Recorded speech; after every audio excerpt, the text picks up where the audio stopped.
చదువుతాను. శ్రమనందిన తన జలయందు జాలిపడి యెహోవాను ఓదార్చున్నాడు. ఆకాశమా ఉత్సాదన చేయము, భూమి సంతోషించుము, పర్వతములారా ఆనందని చేయుడి. సియోను యెహోవాను విడిచిపెట్టి ఉన్నాడు, ప్రభువును మనచునని అనుకుంటున్నది. స్త్రీ తన అగ్రకున్న పుట్టిన బిడ్డను కరుణింపకుండా తన తొట్టుగా మలుచున భార్యను మలుచుదురు కానీ నిన్ను మెరవను.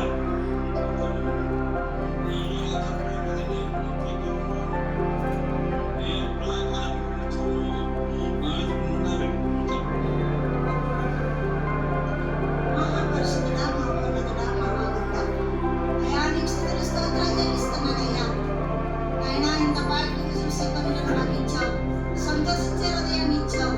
నీతిమంతుని గృహంలో ప్రవేశ